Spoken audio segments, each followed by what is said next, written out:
¿Por qué se pierde la batalla y cómo vencer? Había una vez una bandada de patos silvestres que pasó en un invernadero donde aves de su misma familia se daban una vida regalada. Eran aves domesticadas y en el invernadero no tenían preocupaciones de ninguna especie. Toda la bandada de patos silvestres se aprovechó. Una vez que hubieron comido y reposado, alzaron vuelo y siguieron su ruta.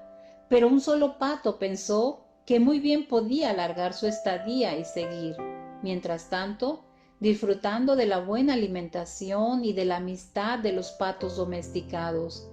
Mientras pasaban los días, más se iba acostumbrando al invernadero.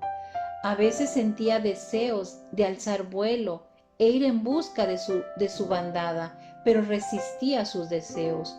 Un día miró hacia arriba y vio una bandada de patos que cruzaba el firmamento. Reconoció que eran sus antiguos compañeros, sintió nostalgia, decidió levantar sus alas y seguirlos. Lo intentó, pero no pudo. Había engordado demasiado. Ya era un pato domesticado más. ¿Por qué si Dios ya nos dio todo en Jesús, seguimos careciendo de muchas cosas? Dios nos ha dado todo en Jesús. Todas las cosas que pertenecen a la vida terrenal y espiritual ya nos han sido dadas en Cristo. En otras palabras, todo lo que necesitamos y podamos llegar a necesitar ya nos fue provisto en Jesús. Eso incluye todas nuestras necesidades físicas, materiales, emocionales y espirituales. Todas.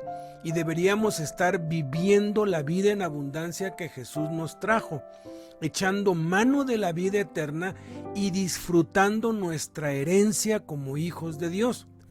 Pero la realidad es otra.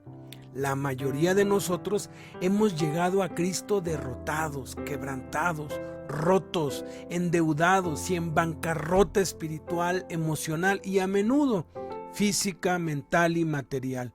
Al recibir a Cristo en el corazón y bautizarnos en agua, hemos experimentado la salvación, y una de las primeras cosas de las que somos conscientes es del perdón de nuestros pecados, que la culpa nos es quitada, que la tristeza y la depresión se van, que el peso que nos agobiaba ha sido removido. Sin embargo, al iniciar el camino en Cristo, el camino de la fe, nos damos cuenta que aún carecemos de muchas cosas y que no todo es cambiado como por arte de magia de un día para otro. Hay 7 razones por las cuales aún seguimos teniendo muchas carencias y necesidades, las cuales veremos más adelante.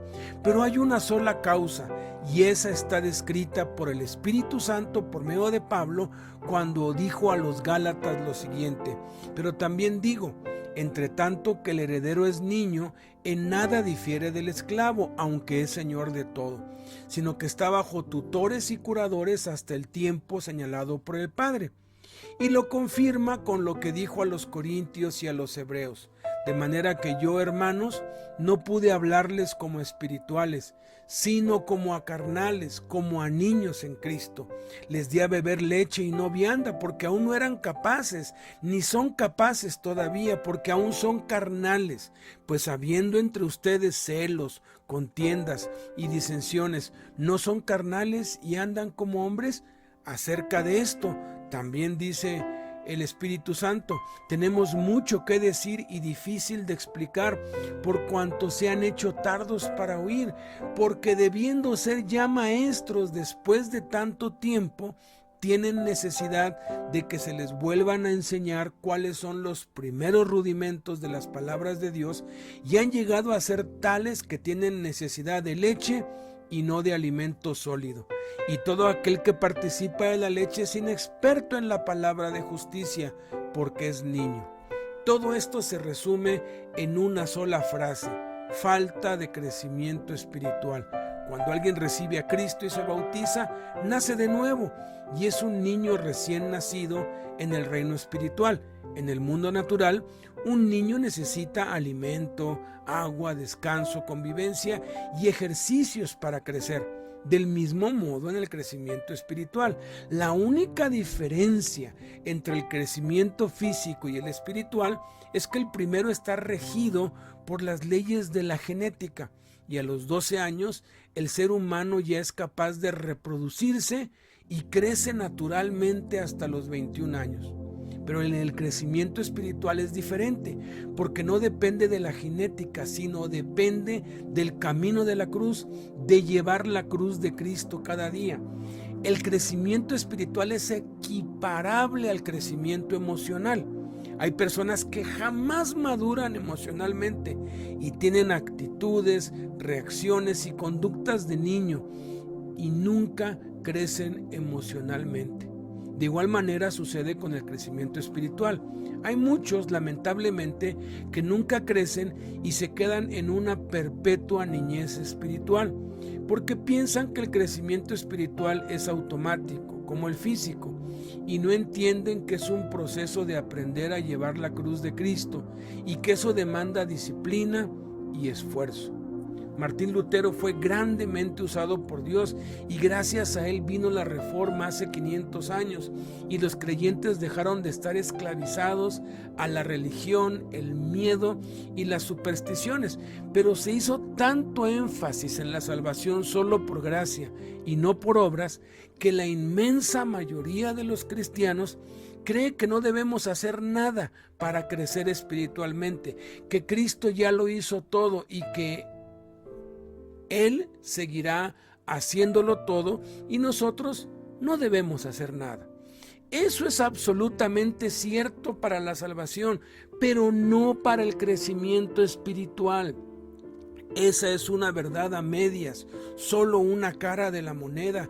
Eso es el evangelio de la gracia, el mensaje de Dios a los no creyentes para que vengan a Cristo y sean salvos por fe y no por obras, que no tienen que hacer nada para ser salvos porque Cristo ya lo hizo todo en la cruz y solo debemos creer, recibir el regalo de la salvación.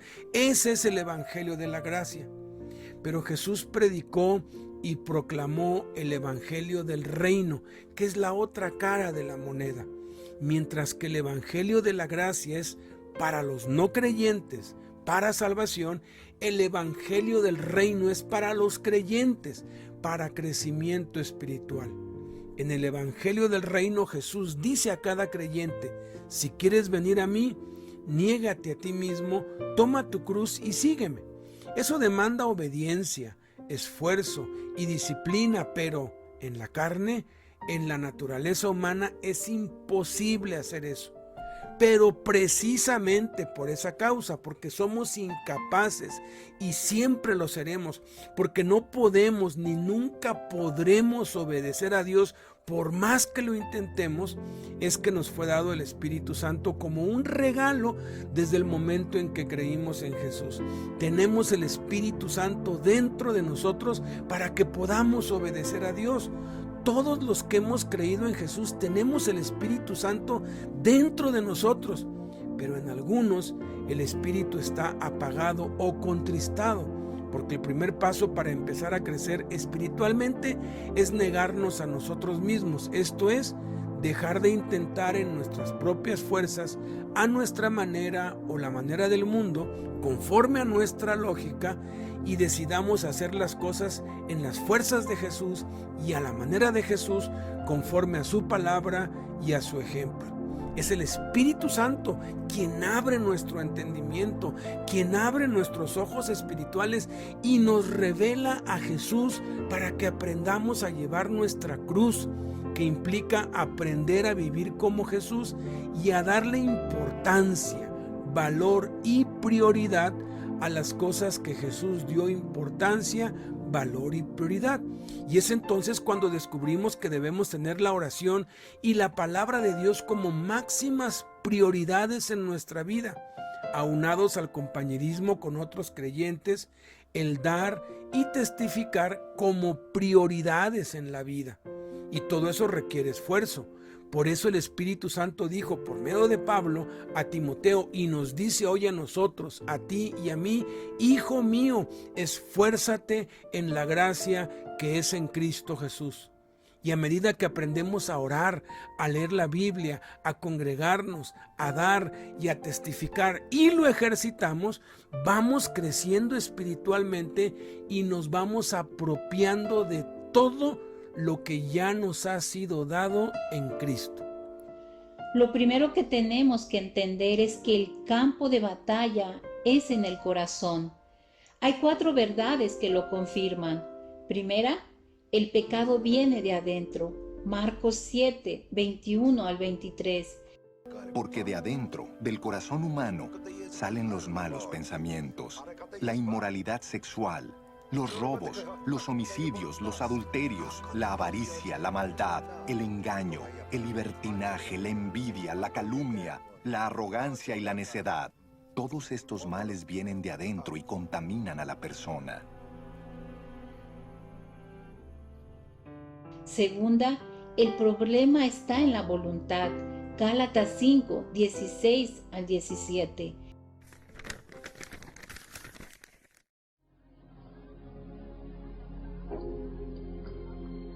Por eso les digo, dejen que el Espíritu Santo los guíe en la vida.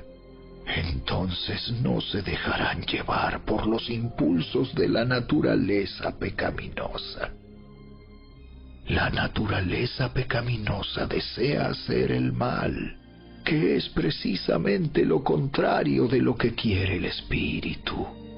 Y el Espíritu nos da deseos que se oponen a lo que desea la naturaleza pecaminosa. Estas 2 fuerzas luchan constantemente entre sí. Entonces ustedes no son libres para llevar a cabo sus buenas intenciones. Pero cuando el Espíritu los guía, ya no están obligados a cumplir la ley de Moisés. Tercera, la derrota produce las obras de la carne. Gálatas 5, del 19 al 21. Cuando ustedes siguen los deseos de la naturaleza pecaminosa, los resultados son más que claros. Inmoralidad sexual, impureza, pasiones sensuales, idolatría, hechicería, hostilidad, peleas, celos, arrebatos de furia, ambición egoísta, discordias, divisiones, envidia, borracheras, fiestas desenfrenadas y otros pecados parecidos. Permítanme repetirles lo que les dije antes.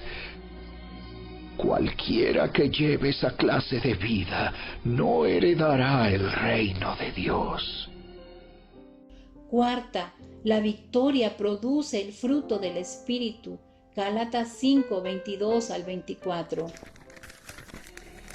En cambio, la clase de fruto que el Espíritu Santo produce en nuestra vida es amor, alegría, paz, paciencia, gentileza, bondad, fidelidad, humildad y control propio.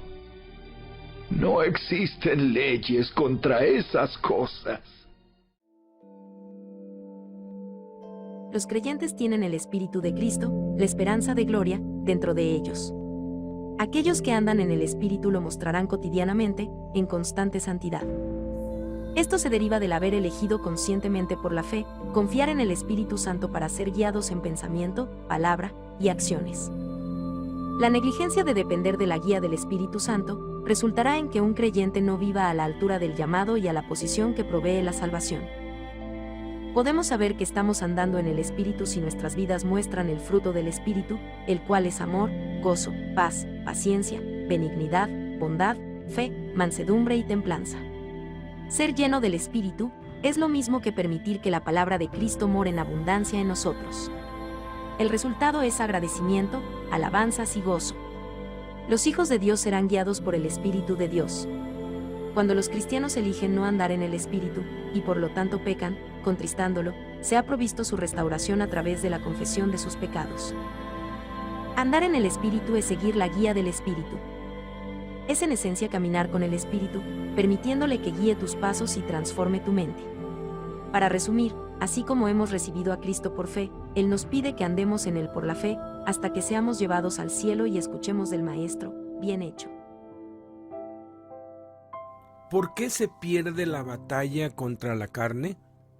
Dios nos manda, anden en el Espíritu y no satisfagan los deseos de la carne, porque el deseo de la carne es contra el Espíritu y el del Espíritu es contra la carne, y estos se oponen entre sí para que no hagan lo que quisieren. Aquí Dios pone de manifiesto que la carne y el Espíritu tienen deseos propios, pero son opuestos y batallan entre sí por nuestra voluntad. La carne para que no hagamos lo que queremos, que es obedecer a Dios, sino obedecer al pecado y a la injusticia.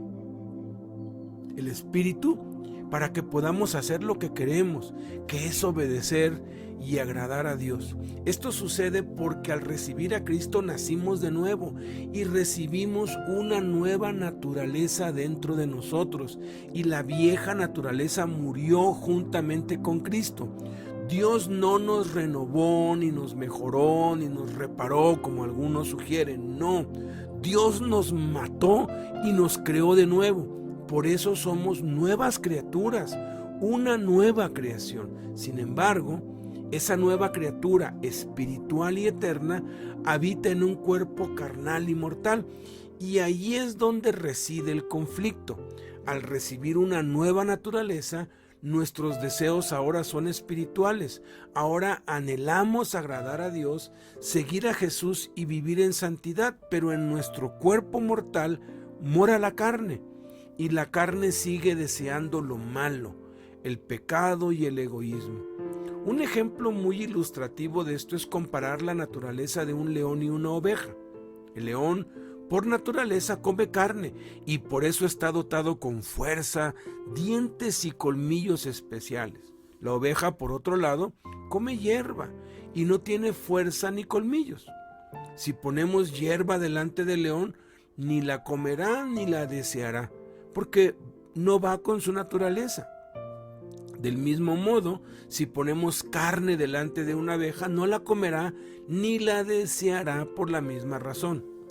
Pero ¿qué sucedería si hipotéticamente al león se le sometiera a una operación quirúrgica y se le cambiara el corazón salvaje, violento y carnívoro por un corazón de oveja, manso, pacífico y herbívoro?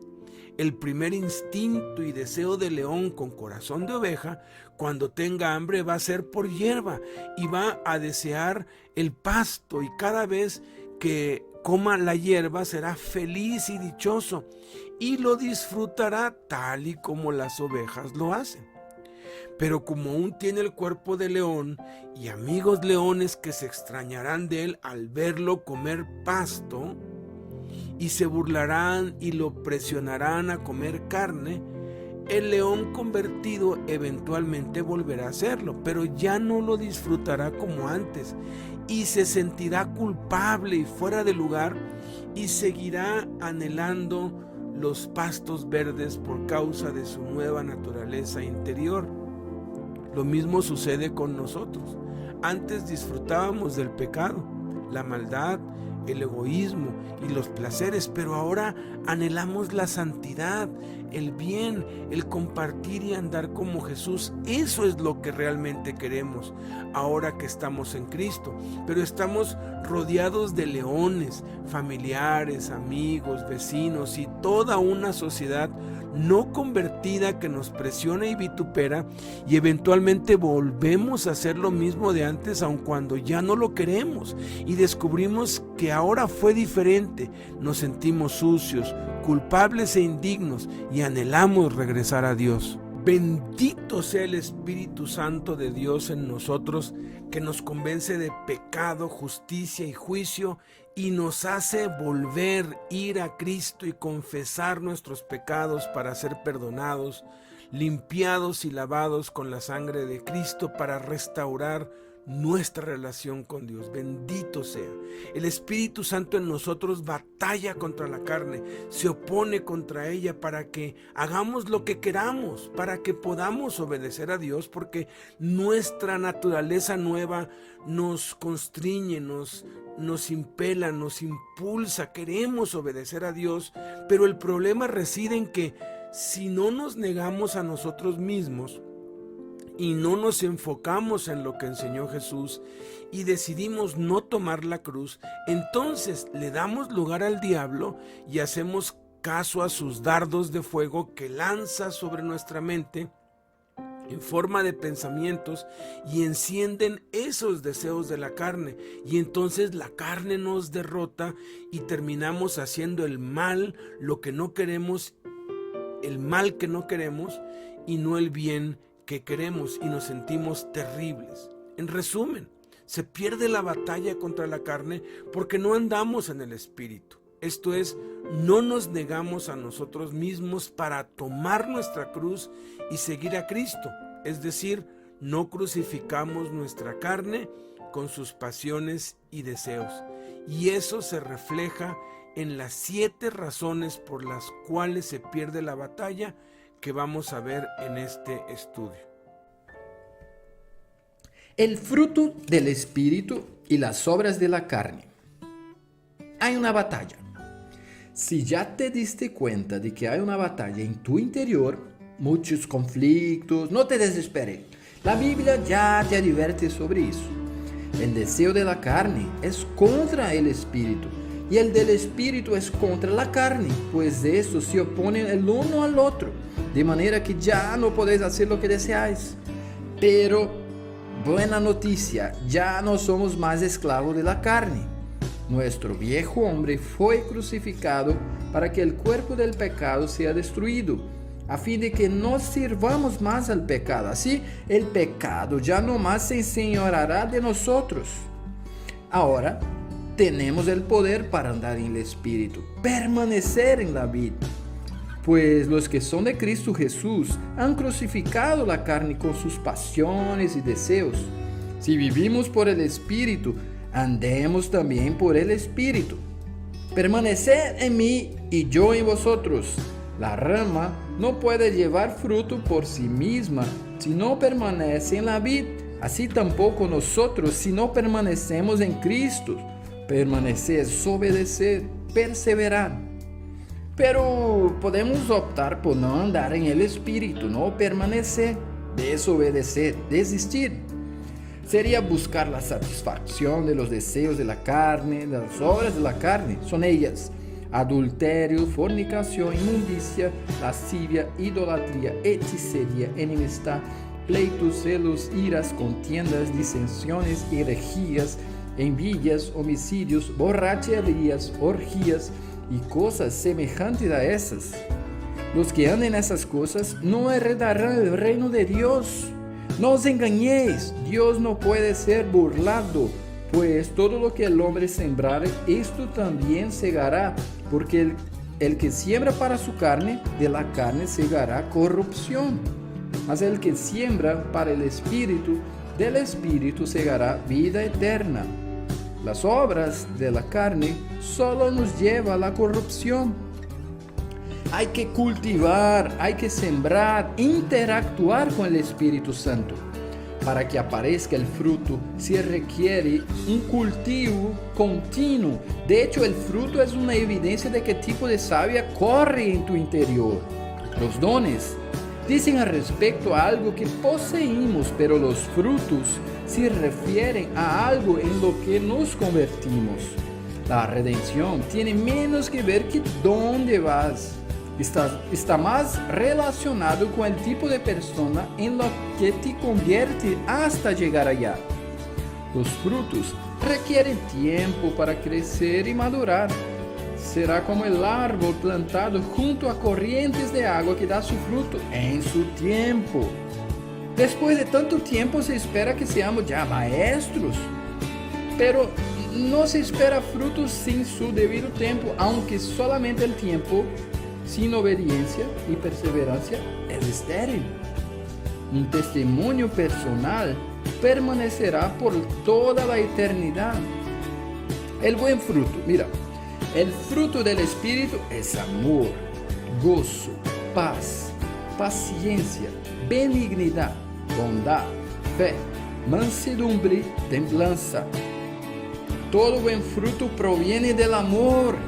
Si vemos sobre el amor, es paciente, es bondadoso, no es envidioso, ni jactancioso, ni orgulloso, no se comporta con rudeza, no es egoísta, no se enoja fácilmente, no guarda rencor. La descripción del fruto del Espíritu se parece mucho a los atributos del amor, como la luz que cuando pasa por el prisma se muestra en varios colores. Así que puedo simular alguna característica del fruto de forma aislada, pero si no proviene del amor, sería como un metal que suena, no sería genuino, tampoco perdurable. Lo que proviene del amor nos lleva a la vida eterna, no pasa. El fruto del Espíritu solo puede manifestarse por el poder del Espíritu. Por eso debemos ser llenos del Espíritu, que es santo. Seguramente hay cosas sencillas y prácticas que nos ayudan a eso. En Efesios vemos que hay una contribución personal, no embriagarse, hablar con salmos, con himnos y cánticos espirituales, ser siempre grato a Dios, vestirse de toda la armadura de Dios, orar todo el tiempo, interceder y suplicar por los santos. Hay también contribución colectiva, estar sujetos los unos a los otros, esposas sujetas a sus maridos, maridos que aman a sus mujeres, hijos que honran y obedecen a los padres, padres que no provocan a ira a sus hijos, siervos que obedecen a sus jefes y jefes que no amenazan a sus siervos. Así que seamos llenos de toda la plenitud de Cristo. ¿Por qué se pierde la batalla? La batalla se pierde por una o más de las siguientes razones. Primera razón, ignorar la Biblia y el poder de Dios. Mateo 22, 29. Jesús les contestó: ustedes andan equivocados porque desconocen las Escrituras y el poder de Dios. La Biblia es la palabra de Dios y contiene la verdad concerniente a la comunión de cada cristiano con el Señor Jesucristo, el Padre y el Espíritu Santo. Esta falta de conocimiento priva al hombre de apropiarse de la plenitud del Espíritu. Segunda razón, no hacer las palabras de Jesús. Mateo 7, 24 al 27. Por tanto, todo el que me oye estas palabras y las pone en práctica es como un hombre prudente que construyó su casa sobre la roca. Cayeron las lluvias, crecieron los ríos y soplaron los vientos y azotaron aquella casa. Con todo, la casa no se derrumbó porque estaba cimentada sobre la roca. Pero todo el que me oye estas palabras y no las pone en práctica es como un hombre insensato que construyó su casa sobre la arena. Cayeron las lluvias, crecieron los ríos, soplaron los vientos y azotaron aquella casa.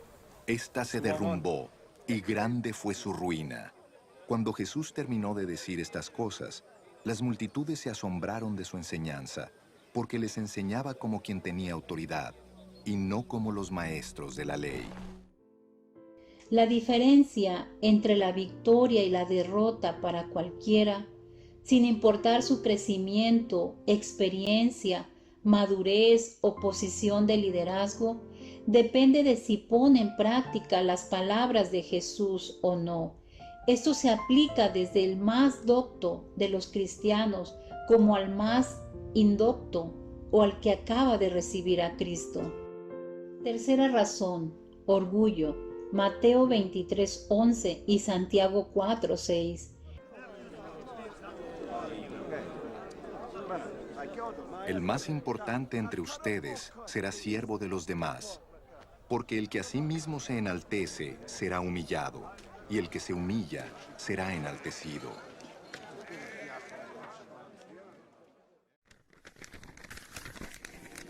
Y Él da gracia con generosidad. Como dicen las Escrituras, Dios se opone a los orgullosos, pero da gracia a los humildes.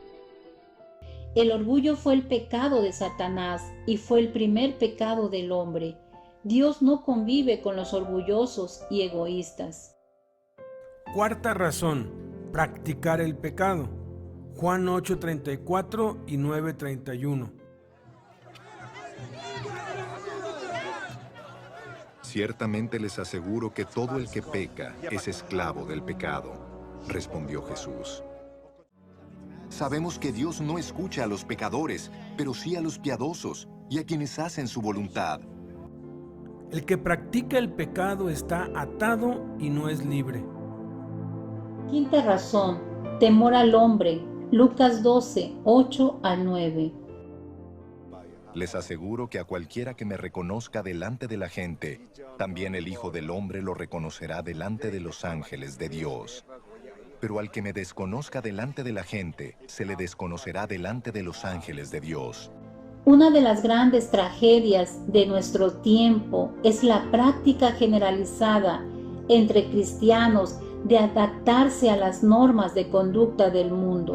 Muchos temen ser diferentes, avergonzándose de testificar de aquel que nos amó y se entregó a sí mismo por nosotros y que fuimos salvados, para anunciar las virtudes de aquel que nos llamó de las tinieblas a su luz admirable.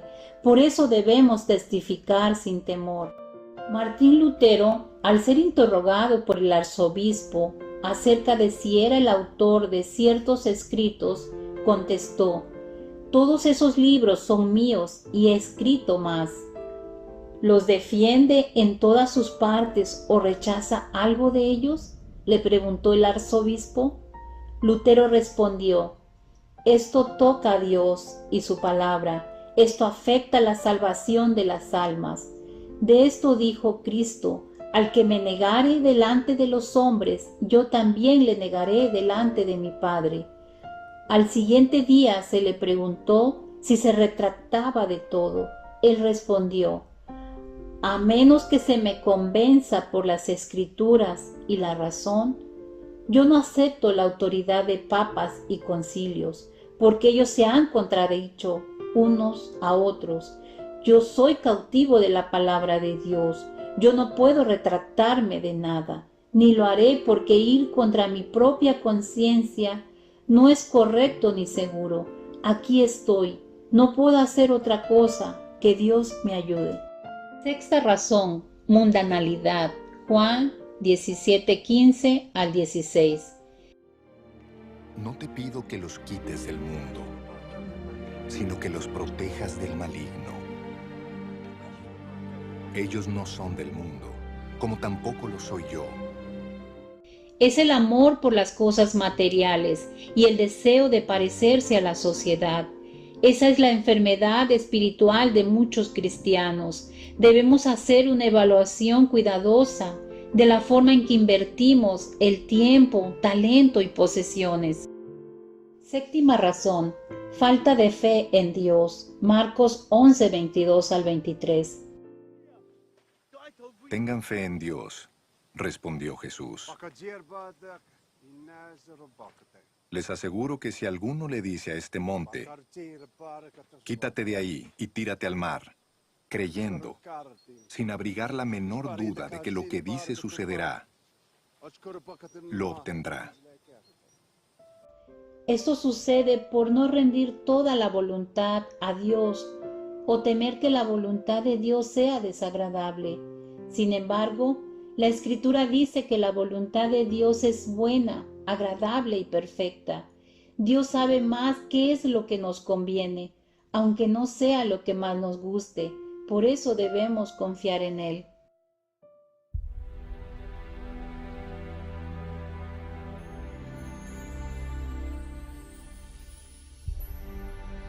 Hablamos de caminar en el Espíritu, vivir en el Espíritu. Hablamos de la revelación del Espíritu Santo. Sabemos los términos. Puedes conocer la teología, puedes conocer la doctrina del Espíritu Santo y no conocerlo a Él personalmente. Hay una guerra furiosa en el hombre interior. Hay un combate llevado a cabo entre la carne y el Espíritu. Déjame decirte por qué el diablo viene por ti. Déjame decirte por qué el diablo viene a encender tu carne. Él viene contra ti porque invitaste al Espíritu Santo a tomar el control de tu vida, y cuando haces eso, se perturba a todos los poderes del infierno. El Espíritu Santo ha venido a hacer guerra contra todo deseo e inclinación de nuestra carne. Él ha sido enviado para tomar el control de la batalla. El diablo va a encender todo en la carne, porque la carne está batallando contra el Espíritu, y el Espíritu está contra la carne. Tú y yo no podemos contra nuestra carne. Tú has hecho promesa tras promesa y fallaste en cada una de ellas. Pero Dios ha enviado al Espíritu Santo a través de su Hijo Jesucristo para hacer la guerra contra la carne. Esta batalla continuará mientras vivas, y verás que esta guerra va a continuar, porque la carne siempre será carne, y será carne, y será carne. La carne es carne y siempre será carne. Pero mira que el Espíritu Santo ha sido dado para hacer la guerra contra la carne, y esto requiere fe. Requiere confianza en la palabra de Dios. Es el Espíritu de verdad, y cuando Él viene a mí y se presenta a mí como Él es ahora, Él se presenta a mí en el poder de su propio nombre. El Espíritu Santo se muestra a través de las obras de Jesús. Jesús presentó esto, que el Espíritu Santo es el Espíritu de verdad. Él viene a recordarte que Él está ahí para hacer batalla. Él es tu guerrero de oración. Él es tu guerrero en la batalla. Él es tu fuerza. Él es tu poder. Él es el poder viviente del Dios Todopoderoso. Nosotros pensamos pensamientos que no deberíamos pensar, pensamientos indignos de Cristo, vemos cosas que no deberíamos ver, somos tentados por cosas que ya no deberían tentarnos más, escuchamos lo que no deberíamos escuchar, y eso nos hace sentir muy sucios. Nos hace sentir muy sucios, muy extraños. Pero el Señor dice, no se extrañen de este fuego de prueba que les ha sobrevenido, como si alguna cosa extraña les aconteciese.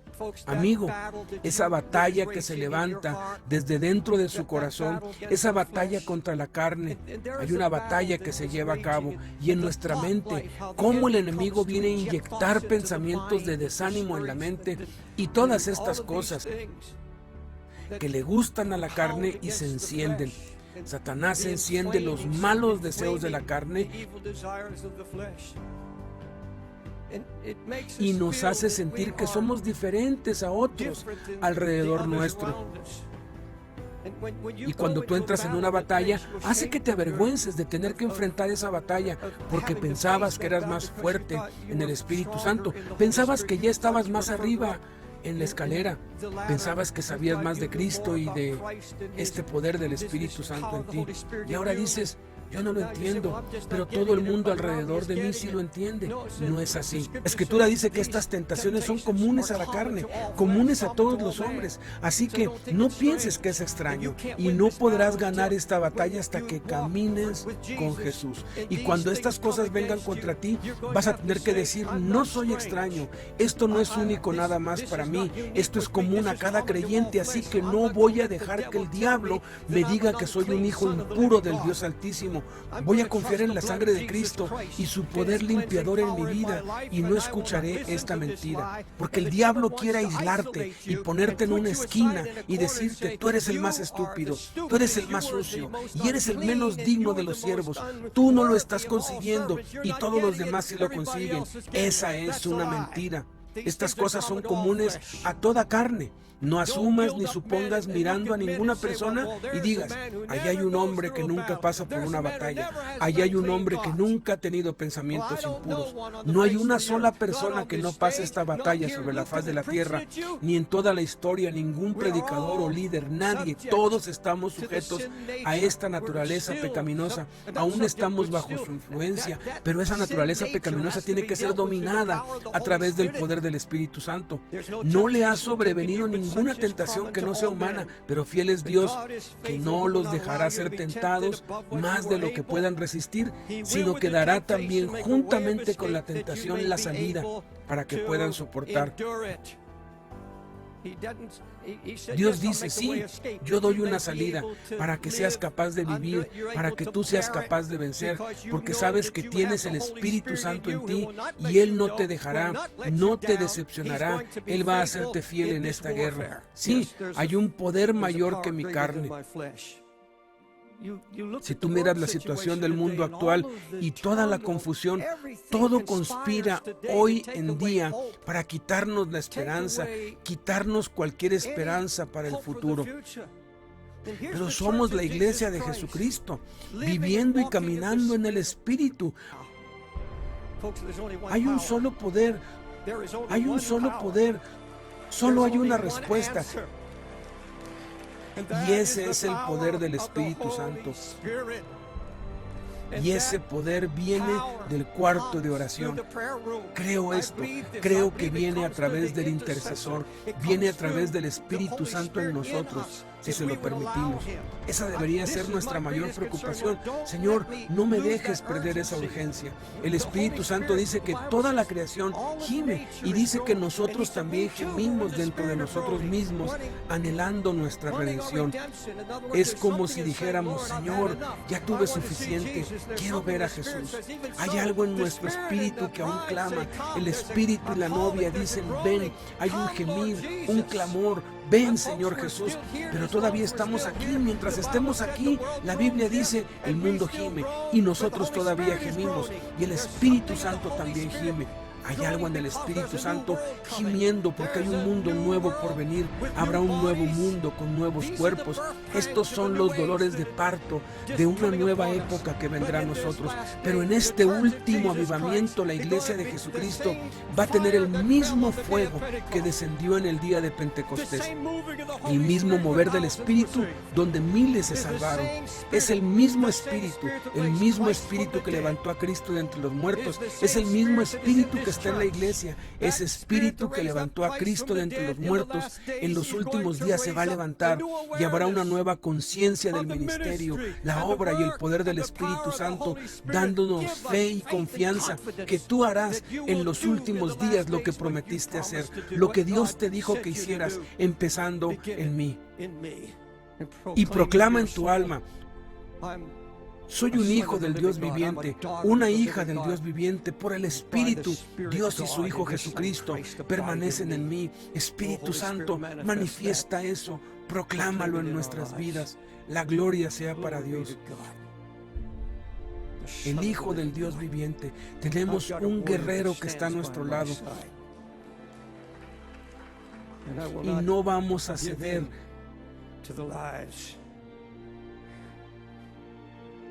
del diablo. La gloria sea para el Dios viviente. ¿Cómo ganar la batalla? Hay 4 pasos hacia la victoria. Primer paso: ganamos la victoria despojándonos del viejo hombre. Colosenses 3:9. No se mientan unos a otros, porque ustedes ya se han quitado la vieja naturaleza pecaminosa y todos sus actos perversos. Segundo paso para ganar la batalla: vistiéndonos del nuevo hombre. Colosenses 3:10. Vístanse con la nueva naturaleza y se renovarán a medida que aprendan a conocer a su Creador y se parezcan más a Él. Tercer paso para ganar la batalla: andando como hijos de luz. Efesios 5:8. Pues antes ustedes estaban llenos de oscuridad, pero ahora tienen la luz que proviene del Señor. Por lo tanto, vivan como personas de luz. Cuarto paso para ganar la batalla: viviendo en el Espíritu. Gálatas 5:25. Ya que vivimos por el Espíritu, sigamos la guía del Espíritu en cada aspecto de nuestra vida. ¿Cómo se hace esto en la práctica?